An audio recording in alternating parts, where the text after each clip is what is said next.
All right, I'm joined now by Chief Meteorologist David Paul. He works down in the Dothan area. Um, just survived through that crazy snowstorm or snowmageddon. I don't even know. Are they calling it anything yet? Does it have a nickname? Not that I know of. It was historic, that's for Absolutely sure. was. And David's worked in he worked in what, Iowa, I think Missouri, all parts of the country where you'd expect snow, but between Lafayette and Dothan, where you've spent the last 15 plus years, I don't think this was on the bingo card. What happened the other day? No, there was always that chance, there's always that chance every winter that you see that historic storm. Yeah, I began my career in Missouri, then Iowa, then Illinois, moved to Louisiana in 2005. We had a snow there in Lafayette back in, was it '08, '09, a couple inches, and that was the biggest I had seen in a long time. And then this storm came together, and it was incredible. I had 6 inches at my house, and going back to the late 1890s, looking at the records when Houston had 22 inches back in, I think it was 1895, Yep. towards Louisiana over a foot. You always knew that there was a chance. And then you look at the big storm of 1993, and you see some of the big totals in the southeast. So there's always that chance. But to actually see it unfold was incredible. Yeah, my takeaways when I'm looking at some of the data too, there was that 1895 like Valentine's Day. Yep. Depending on the forecast office though, like New Orleans doesn't really have concrete data going back before 1948. So like I'm looking at some of these records, but 95 stuck out, and then 1993 as the two big ones, and this just blew all of it out of the water. Like, not close. Yeah, it was so widespread. Those storms back in 1895 and 1993, it was certain areas that kind of got the heavier snow band. But this was widespread from the Carolinas all the way back through the Houston area. It's just incredible, even down to the coast. I mean, that was so amazing to see the emerald green waters and then the snow on the beaches. Just fascinating. It's funny you say that. We have a sky cam in Gulf Shores, and I popped that up. I'm trying to still do weather here, and I'm getting so immersed in what's happening down there. But you pull up this Gulf Shores cam, and it's not sandy white, from the sand. It's literally blanketed in snow all the way up to where the tide comes in. I mean, it was just one of the most remarkable things. And even to see like that we're getting the snow in that part of the state versus where we're at. Because I know for a little while there, up here in central Alabama, we were hinting at, okay, we could get some, but it might not go up to Huntsville. And then, it ended up being just this crazy, crazy snow event for the coast.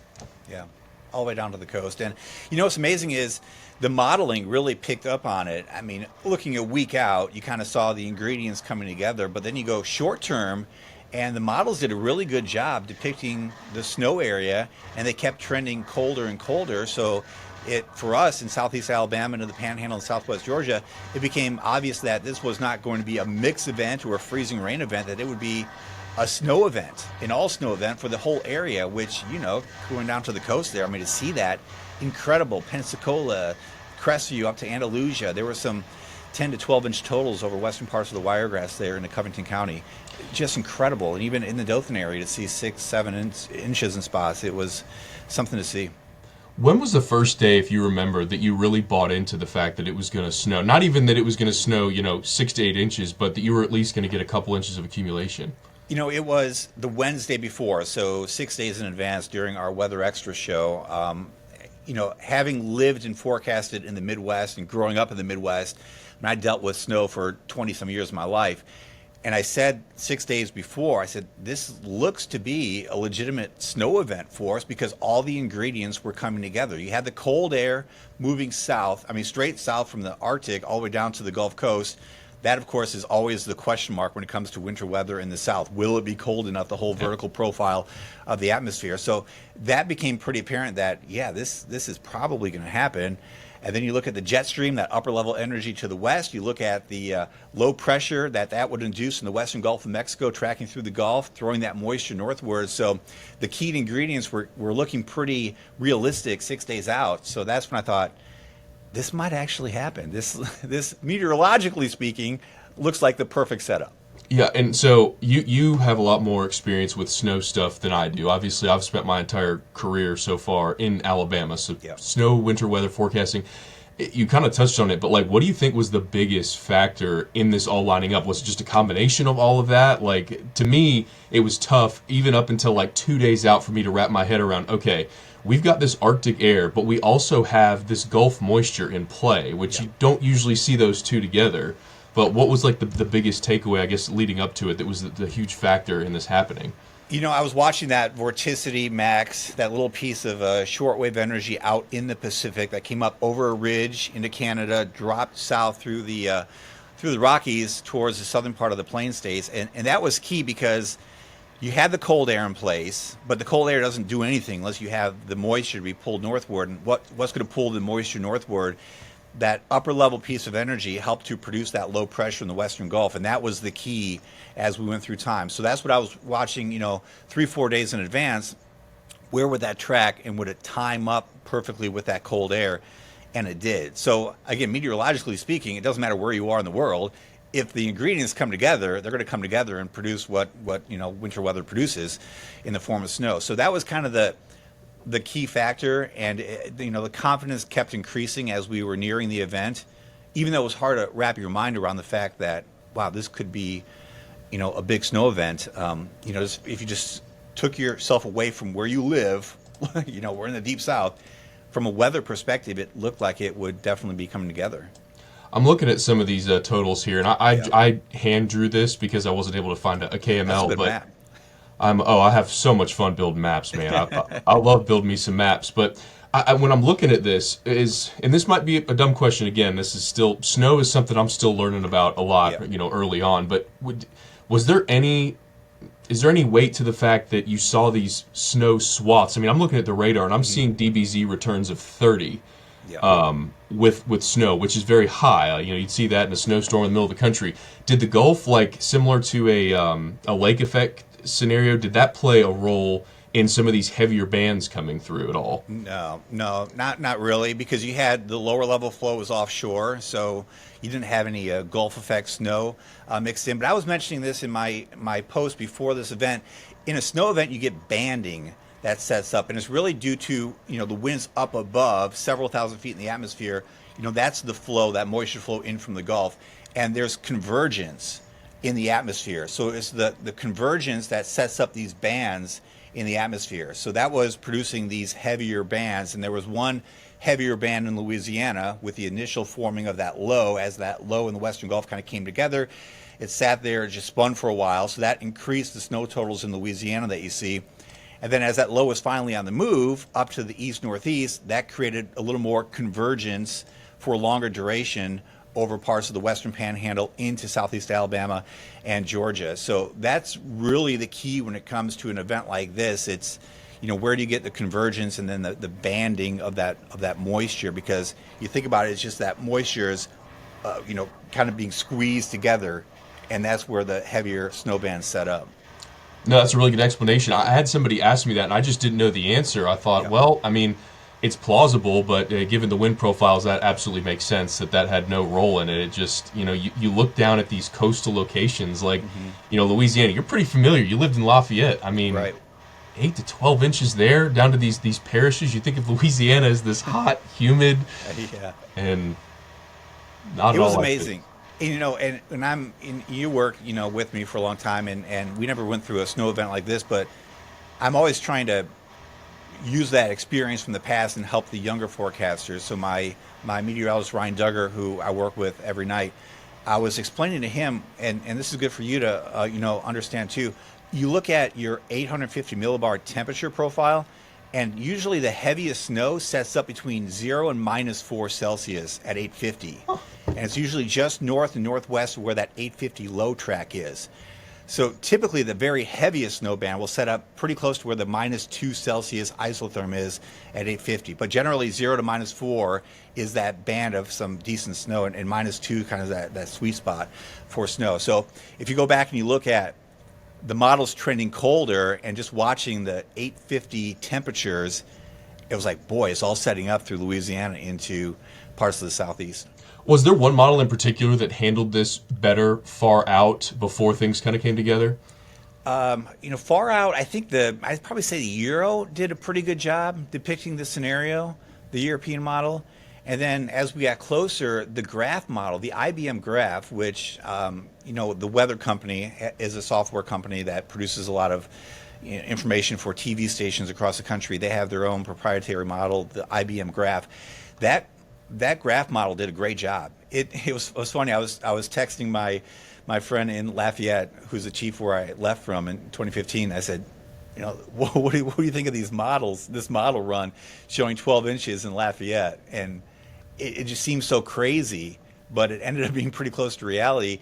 And that graph model for Dothan was showing 6.1 inches, and that was the most robust model as we got within 2 days. And I had 6 inches at my house, so that IBM graph short term did a really good job. And that's interesting because that model also did a fantastic job over the fall with the hurricanes coming on through the southeast. Interesting. And real quick, because this isn't necessarily like applicable just to this situation, but the importance of looking at multiple runs and multiple models. You can't just, grab one run of something that runs 4 times a day and have that be the end all be all. Yeah, and that's what drives me crazy about social media. You see these non-meteorologists sharing one run of one model, and they get all these shares and likes, and it just confuses the public. And really, when it comes to forecasting, you can't use one run of one model. And what I like to do is use the deterministic runs in conjunction with the ensembles, the European, the GFS ensembles, because the ensembles are, the model, but then a bunch of different variations of that model, different inputs, and you end up with different outputs, and you average all those outputs together, and you get a pretty good consensus between the deterministic runs that you see typically, the ensembles, and then the use of the AI models. The European AI model, which is relatively new in the past couple of years, that model did a really good job. Same thing with the hurricanes. That model did a really good job, and that was a good tool forecasting this event. Because some of the short-term models, as we got closer, were a little kind of wonky.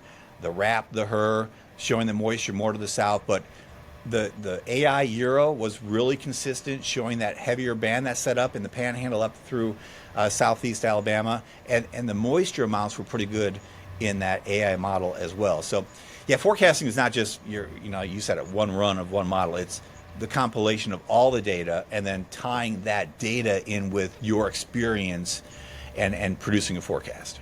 Yeah, and obviously, like you'd having that experience. But I have to say, David, if I had seen on the graph, like you were talking about, 12 inches, I'd have absolutely had my doubts. 12 inches in Louisiana, like that's crazy to me. But I'm going to toggle through just a couple of these totals that I got from.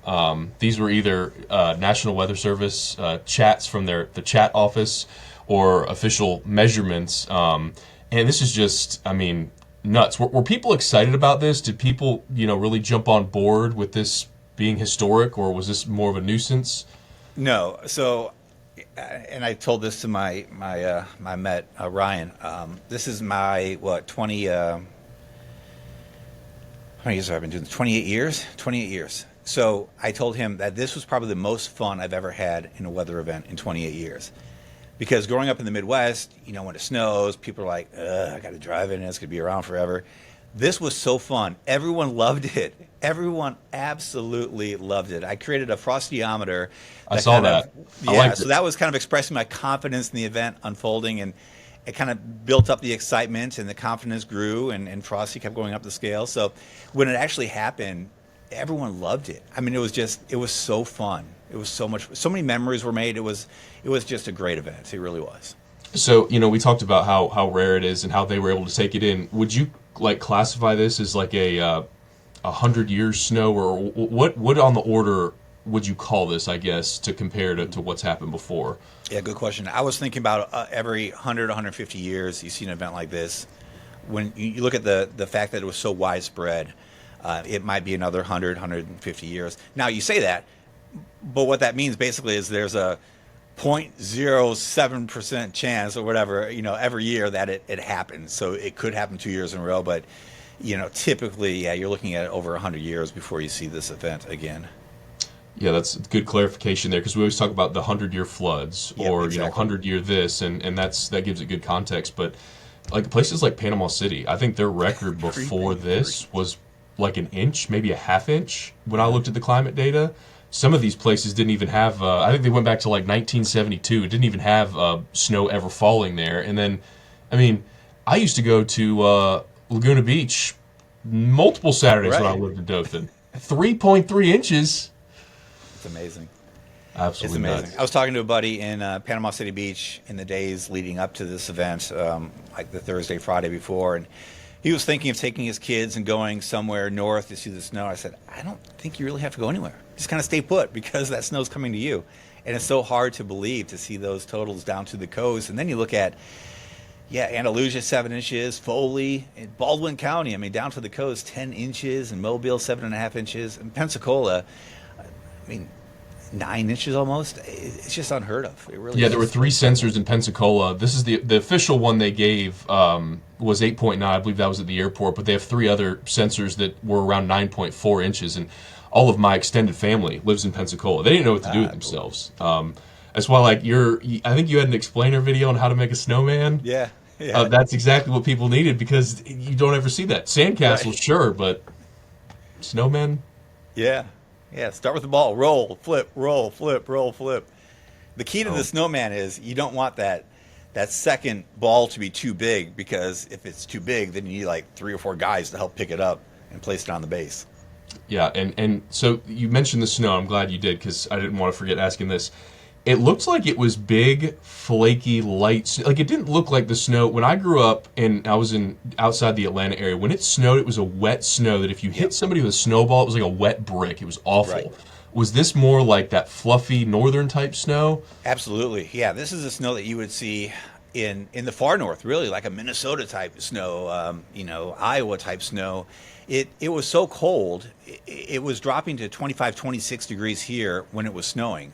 So to get the good packable snow, you want that temperature at the surface to be right around 32, even 34 snow, packs really well. Even down to 30, it can be packable. But you get below 30 degrees, and that will be a light, fluffy snow. So leading up to this event, and again, harkening back to my days in the Midwest, I mentioned the fact that we would see blowing and drifting of the snow because of the light, powdery nature of the snow. And we did. And there were some drifts outside the station on Foster Street downtown where it was about 1.5 feet deep. And then we went to the top of the building where, you had good wind, and we had some 2-3 foot drifts up there. It was just incredible to see the blowing and the drifting of the snow. And the dry nature of it also, kind of fluffed up the snow. So typically you take 1 inch of liquid and it creates 10 inches of snow. But if your temperature is in the 20s, 27, 28, that's more like 12 to 1. You get down to 25, 26, you more like 14 to 1, 14 inches of snow to 1 inch of liquid. So that, I think, accounted for a lot of these totals. It wasn't a 10 to 1 ratio. It was more like a 14 to 1 ratio because it was so cold. And that's why you see some of these crazy totals. I saw so many people, and I could talk to you about this stuff for a long time. I just keep getting these other questions, but thumbing through what viewers send you, how do you tell if it's a snowdrift or an actual accumulation there? Is there a way to differentiate that easily?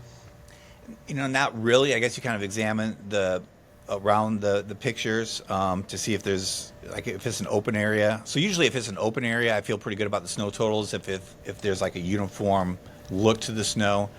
And it seems like most reports that I got and pictures I got, people were doing a pretty good job measuring. How did your personal forecast, I'll put you on the spot, line Yeah. up leading into that day? Was there a second that you thought that you'd get, 6, 7, 8, 9, 10, even 11 inches of snow in some spots?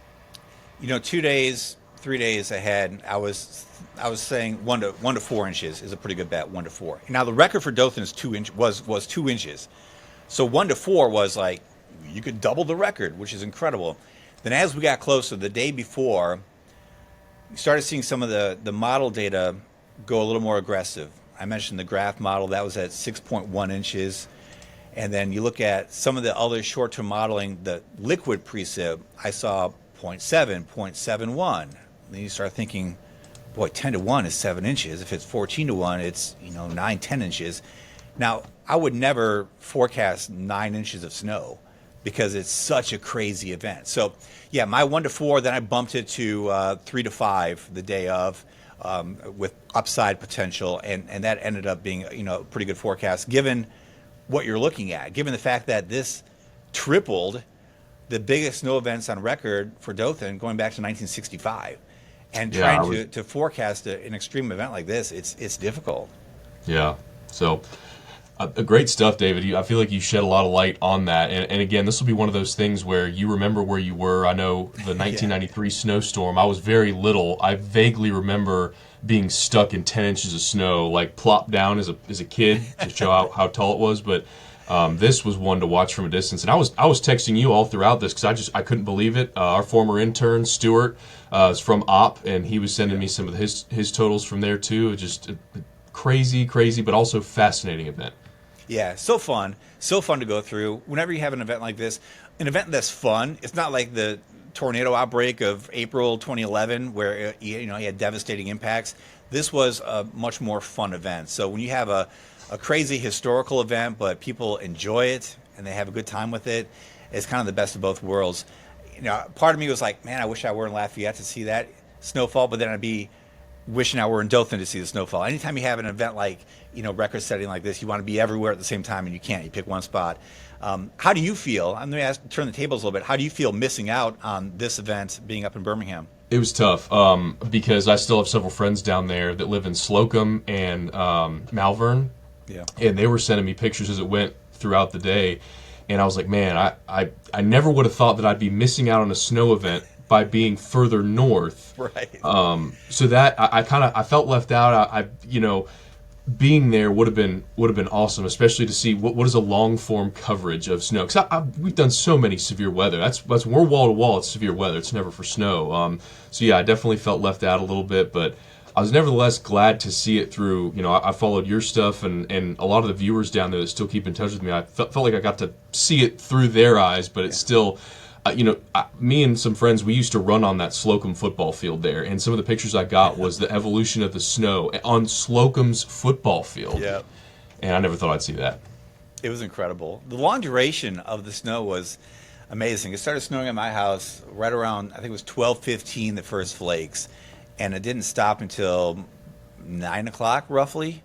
So to have anywhere, to have 9 hours of snow is incredible. And then to have it down here is just simply mind-boggling. And you think about rain, how often does it rain for 6-7 hours straight? Yeah, that too. That's a good point. Good perspective. Yeah. And if it rains that long, we're usually dealing with flooding, but right. Good grief. Yeah. So. It was amazing. It was awesome. Like I said, it ranks up there as at the top of the fun events I've covered, and the memories made, people are going to take it with them for their entire lifetime. Yeah. Thanks again for your time, David. Chief Meteorologist David Paul from WTVY in Dothan. Thanks for shedding some light, some expertise on that crazy 2-day stretch or day stretch. Yeah. Good talking to you, Evan.